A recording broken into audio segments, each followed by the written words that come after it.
Irán, siglo IV a.C. Las admirables ciudades del Imperio Persa.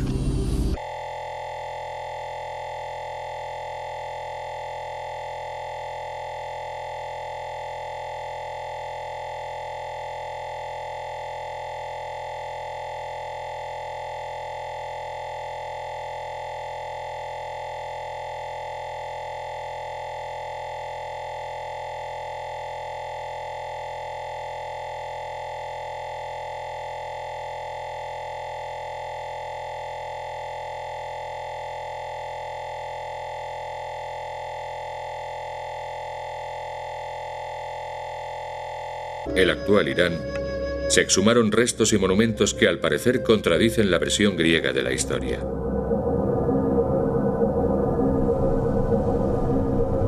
Las inscripciones de las rocas y muros de las arcaicas ciudades persas, indescifrables durante siglos, han comenzado a desvelar, si bien lentamente, el misterio. Acompáñennos en nuestro viaje al pasado. Abriremos las puertas de los secretos del inmenso imperio persa que hace 2500 años fue el ombligo del mundo.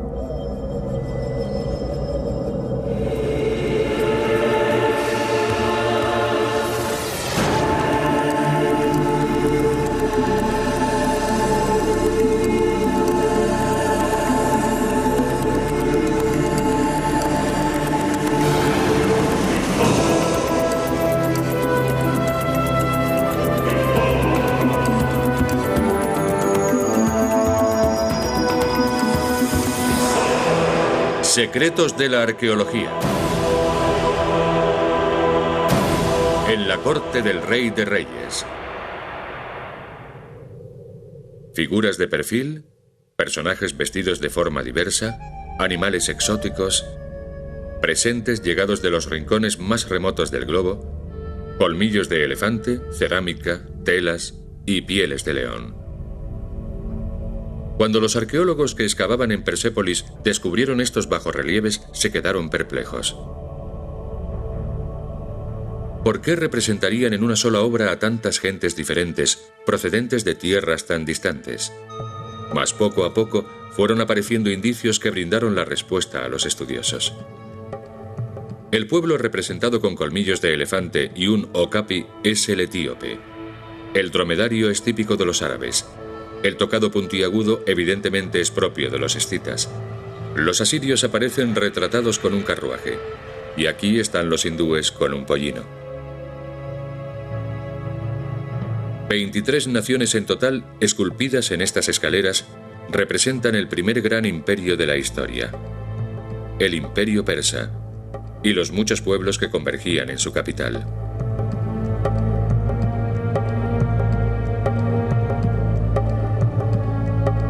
La anchurosa Persia se extendía desde el continente africano hasta el cauce del Indo. Englobaba las fértiles tierras de Egipto y Sudán. Abarcaba parte de Europa, los reinos de los escitas y los tracios. Ocupaba Arabia y los territorios babilónicos comprendidos entre el Tigris y el Éufrates. Por el nordeste llegaba hasta la actual Uzbekistán y por el sudeste hasta la India. Y en su centro, Persia, en todo su esplendor. Durante decenios, estas inscripciones constituyeron un desconcertante enigma para arqueólogos y paleógrafos. El texto, en escritura cuneiforme, está redactado en 3 lenguas distintas. En la cima del monte de Behistún, encaramado a una larguísima escalera, Sir Henry Rawlinson, un oficial del ejército británico, transcribió la inscripción. Pero esa fue la parte más sencilla de su labor. Le costó una larga década descifrarla. Gracias al trabajo de este gran arqueólogo, el misterio quedó resuelto en 1835, y todo un mundo nuevo se desplegó ante los eruditos. La historia de los persas, narrada esta vez en sus propios términos. El historiógrafo griego Heródoto escribió: «Los persas son más dados a adoptar usos extranjeros que cualquier otro pueblo». Lo cierto es que esta frase, escrita quizá con cierto desdén, nos revela un rasgo positivo e impresionante de los persas.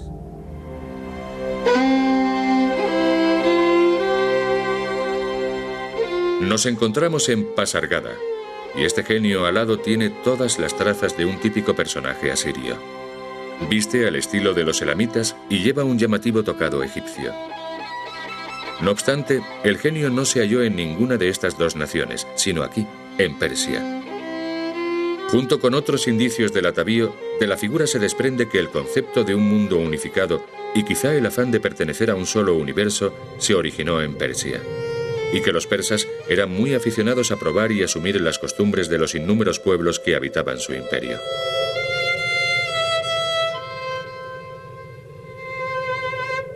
Pasagarda, fundada en 553 antes de nuestra era, fue la primera capital del imperio persa. Aunque posteriormente sus reyes la abandonarían en favor de Susa y Persépolis, jamás quedó arrumbada ni cayó en declive. De los tiempos de su capitalidad sobreviven inscripciones como esta.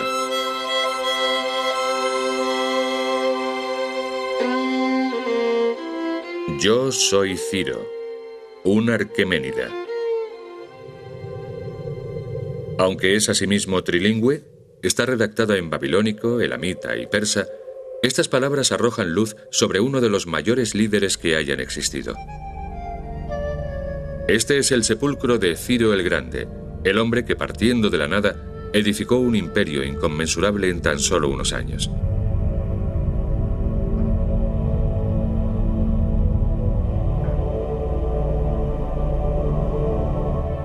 En tiempos de Ciro, la economía asiática se encontraba en expansión y el pueblo exigía estabilidad. Deseaban el fin de la discordia entre las diversas tribus y pueblos. Había un extendido anhelo de formar parte de un mundo unificado. Aunque hoy hablaríamos de ecumenismo, por entonces se manejaba el concepto de imperio universal. El primero en comprender su valor y llevar la idea a la práctica fue el mismísimo Ciro. En Persia, si querías ofrecer un tributo a los dioses, pasabas ciertos apuros, ya que no había templos.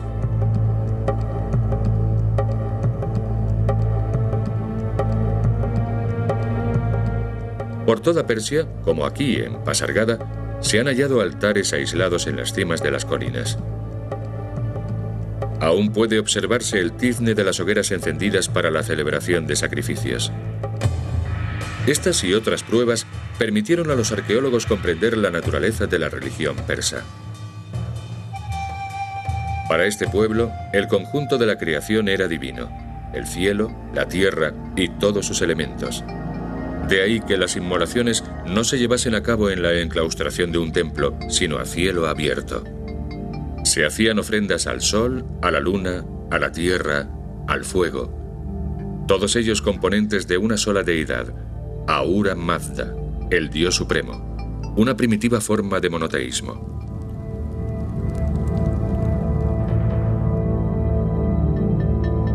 Los persas, no obstante, no obligaron a las naciones de su imperio a convertirse al mazdeísmo, sino que les concedieron la libertad de culto. Sobre estos altares podías ofrecer sacrificios a cualquier divinidad que prefirieses. Nos encontramos en Susa, uno de los sitios arqueológicos más significativos de Irán. En la ciudad se han hallado reliquias datadas alrededor del año 4000 a.C. Al cabo de años de excavaciones, tan solo se ha desenterrado una fracción de la ciudad, si bien el elevado número de cimientos y restos de gigantescas columnas y enormes capiteles corroboran que Susa fue una ciudad palatina de esplendor parejo al de Persépolis. Según las fuentes históricas, a partir del año 512 a.C., bajo el gobierno de Darío I, Susa inició su período de auge, llegando a compartir la capitalidad con Persépolis. Pero, ¿por qué dos capitales? Persépolis, erigida a 1500 metros sobre el nivel del mar, permanecía cubierta de nieve durante la mayor parte del invierno, circunstancia esta que imposibilitaba buena parte de las tareas gubernativas. Dado el vastísimo imperio que debía regir, la administración no podía permitirse el lujo de echar el cierre a causa del mal tiempo. En lugar de eso, la labor del gobierno continuaba en Susa, una genuina capital por derecho propio. En Susa, los arqueólogos hallaron unos ladrillos vidriados que, como pronto descubrieron, formaban una imagen. Al recomponerla, como si de un rompecabezas se tratara, los azulejos comenzaron a narrar una historia.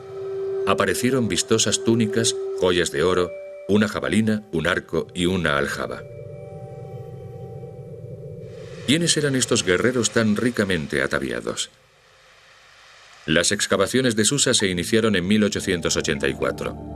El equipo arqueológico compuesto por el matrimonio Dieulafoy fue el primero en comprender que se trataba de una fuerza de élite del ejército persa.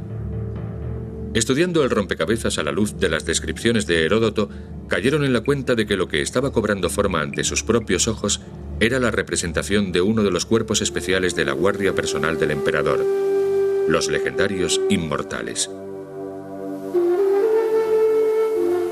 10.000 guardias protegían a su emperador. Cuando uno de ellos caía en el campo de batalla, otro lo reemplazaba inmediatamente, dando así la impresión de que sus filas eran inmutables. De ahí su nombre, los inmortales. El rey al que custodiaban era la encarnación del Estado unificado, del poder capaz de imponer el orden, y en algunas regiones del imperio era considerado una divinidad.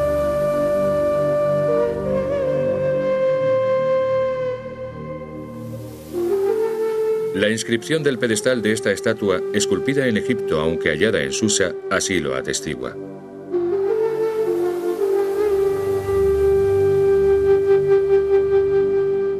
Tuyos son, Darío, el poder y la firmeza.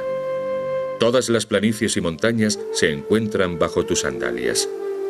Tuyos son el alto y el bajo Egipto, que veneran tu admirable semblante como si fuese el de Ra por los siglos de los siglos. El magnífico yacimiento de Persépolis, uno de los más prominentes del mundo, permaneció oculto por espacio de 2 milenios. Las tropas de Alejandro Magno, en el transcurso de la bacanal destructiva con que celebraron la conquista de la capital persa, devastaron la ciudad hasta sus mismos cimientos. A continuación, el tiempo y la arena la enterraron durante siglos. Una de las áreas excavadas en el solar donde se asentaba el complejo palacial. Sin embargo, a su alrededor se extiende toda una ciudad compuesta por las viviendas de los siervos y los artesanos, talleres y todo lo necesario para abastecer a la corte del soberano, que aún aguarda para ser descubierta y revelar más secretos. Esta tablilla de oro de 4 kilos de peso, que en sí misma ya constituye un tesoro, es un privilegio real y ofreció a los especialistas información acerca de las varias fases de construcción de la ciudad palatina de Persépolis. Examinando las ruinas de edificios a la luz de la traducción de este y otros textos, los arqueólogos lograron atribuir cada nueva área excavada a un emperador en particular.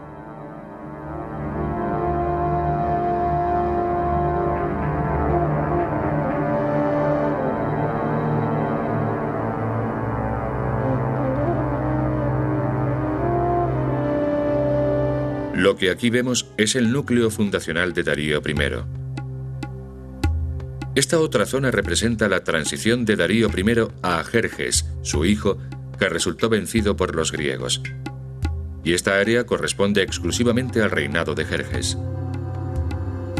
La mayor parte del yacimiento arqueológico, una especie de segunda ciudad, se edificó bajo el gobierno de los subsiguientes emperadores hasta los tiempos de Darío III.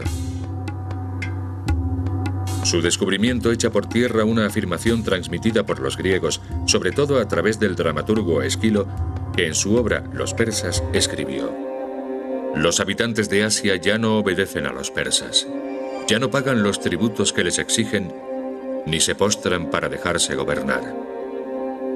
La grandeza de su rey se ha extinguido.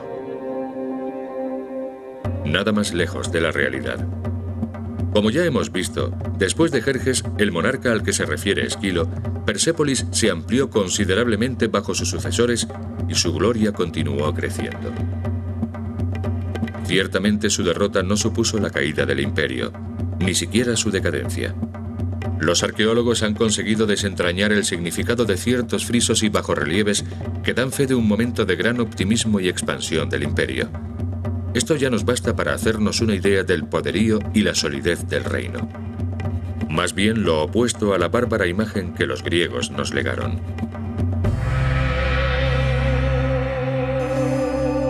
De entre estos testimonios de la antigüedad, los arqueólogos han entresacado imágenes que representan embajadas de diversos pueblos. Personajes de rostro digno y porte enhiesto, conducidos por un chambelán persa ante la presencia del Rey de Reyes. Sus preciosos y simbólicos presentes nos proporcionan una imagen muy distinta a la de otros grandes emperadores de la historia, que por lo general preferían retratar a sus súbditos cargados de cadenas.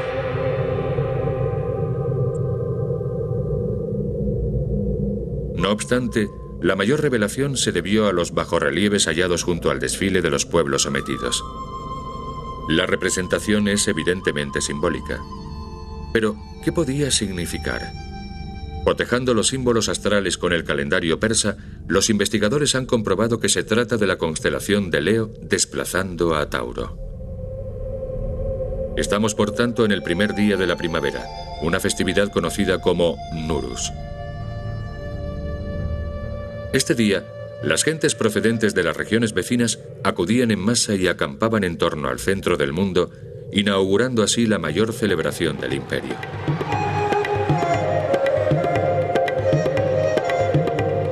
Las ceremonias tenían lugar tanto en el exterior como en el interior del complejo palacial. Los invitados a palacio eran agasajados.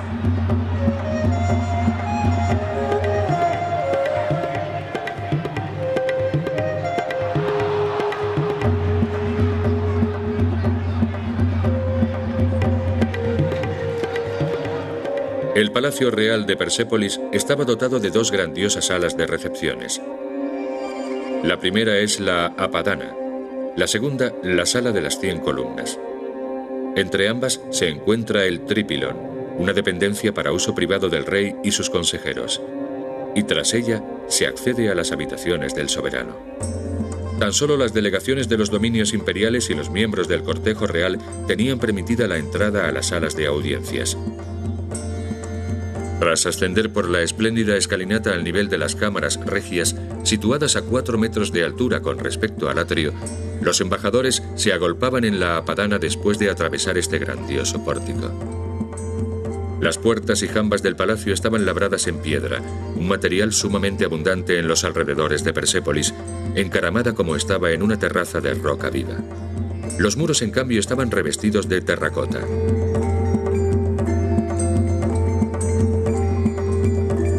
La Apadana, también conocida como sala de audiencias, podía acoger hasta 10.000 invitados. A fin de evitar confusiones, durante las ceremonias y actos oficiales se empleaba un idioma común, el arameo, una sencilla lengua de origen semítico para cuya escritura se utilizaba el alfabeto fenicio. Sirviéndose de un idioma que ellos mismos debían estudiar y aprender, los persas demostraron una vez más hallarse a la vanguardia en el afán de modelar un mundo común al que todos desearían pertenecer. La burocracia persa adoptó el arameo como lengua oficial, lo cual supuso un avance decisivo en la transformación de un imperio conformado por un sinnúmero de naciones en un estado compuesto por un solo pueblo. Tras presidir la fastuosa procesión de delegados, el soberano se retiraba con los consejeros a su cámara privada, el Trípilon. A las puertas del Trípilon se puede contemplar una representación de Darío el Grande entronizado y llevado en andas por su pueblo, quizá una imagen alusiva a lo que sucedía en su interior. En esta estancia, donde el rey se reunía con sus hombres de confianza, se trataba de optimizar la organización del imperio y se adoptaban medidas revolucionarias.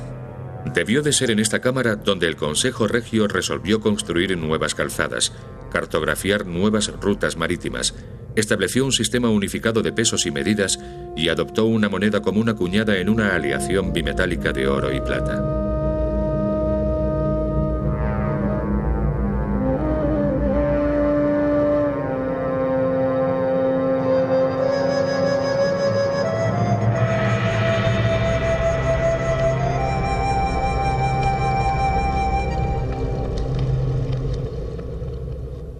Los accesos meridional y septentrional del Trípilon, que conducen a las dependencias privadas del emperador, están adornados con bajorrelieves en los que éste aparece entrando y saliendo seguido por su servidumbre. El rey y su corte debían de acceder a sus aposentos por esta escalera.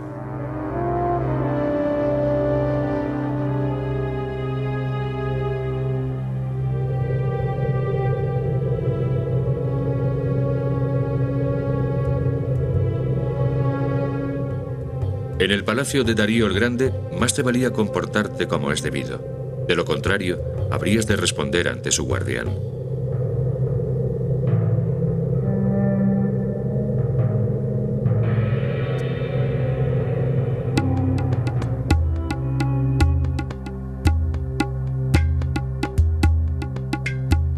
¿Y cómo eran sus banquetes? Estos relieves nos brindan una aproximación.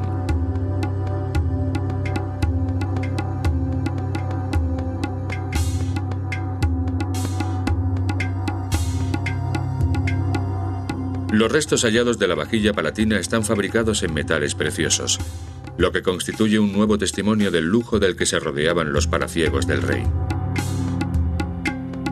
El rey, señor de las provincias y del ejército, designaba a miembros de la familia real o bien a sus hombres de mayor confianza para ocupar los cargos más electos y los recompensaba con fabulosos presentes.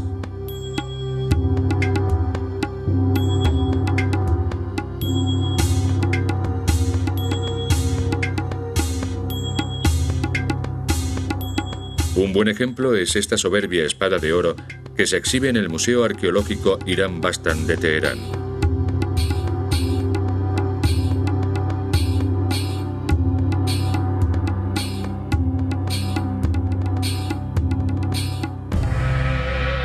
Tras el ágape, el rey y su séquito se dirigían a la sala de las 100 columnas.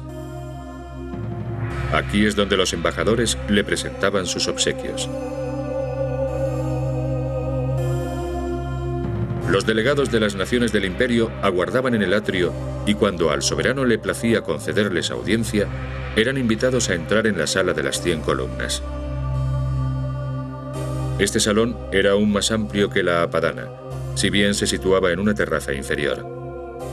Ante esta sala se abría asimismo un magnífico pórtico. Su espléndido ornato nos da un indicio de la suntuosidad y el carácter sacro de la cámara. No todo el mundo tenía la oportunidad de presentarse ante el emperador. En muchas ocasiones debías contentarte con vislumbrarlo fugazmente. Cuando se sentaba en su trono, situado en la sala de las 100 columnas, aguardando a que los dignatarios depositasen los presentes a sus pies, se encontraba oculto tras unos cortinajes y sumido en las sombras. Los destellos de su cetro eran la señal que concedía el derecho a dirigirse a él. Tan solo a unos pocos elegidos, como nos muestra este bajorrelieve, se les permitía aproximarse a él y rendirle homenaje con un respetuoso beso. El Salón del Trono debe su nombre al centenar de columnas dispuestas en hileras de 10. Un auténtico bosque de piedra que se alzaba hasta una altura de 20 metros. Aquellos que no tenían la suerte de divisar al rey a lo lejos, al menos podían gozar de la magia de esta enorme sala que evocaba la vastedad del imperio persa. Los seres mitológicos que aparecen en la cima de las columnas velaban por el monarca, la ciudad y sus moradores. A unos kilómetros de Persépolis, los arqueólogos hallaron este edificio de planta cuadrada y 12 metros de altura. Su identificación aún es motivo de una encendida controversia entre los estudiosos, no solo por su origen desconocido, sino también por su situación, ya que se encuentra junto a las paredes rocosas del monte Naqshi Rustam.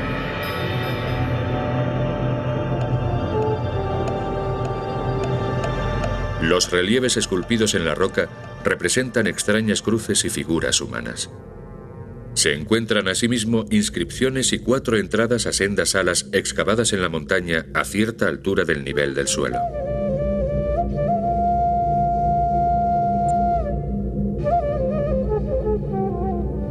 Se han planteado diversas hipótesis acerca del yacimiento. Hay quienes afirman que se trata de un templo dedicado al fuego, otros sostienen que es una atalaya. Sin embargo, la teoría más fascinante es que en tiempos fue una biblioteca donde se custodiaban los textos sagrados.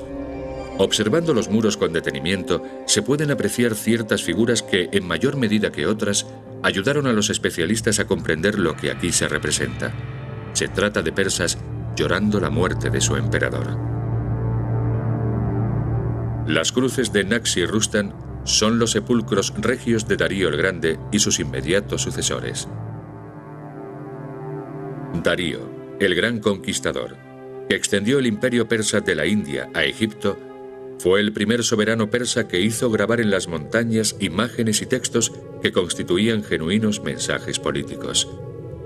Su legado espiritual. Es aquí, en una montaña y no en un libro, donde se halla escrita la verdadera historia de Persia. Lo que estaba mal, yo lo solucioné. Las provincias estaban sublevadas, los hombres luchaban entre sí. Yo traje la paz. Mi ley impide al fuerte hacer daño al débil. Restauré las murallas de la ciudad que el tiempo había derribado y construí otra cerca que nos sirva de ahora en adelante. Que Ahura Mazda nos proteja a mí, a mi linaje y las inscripciones que he mandado grabar.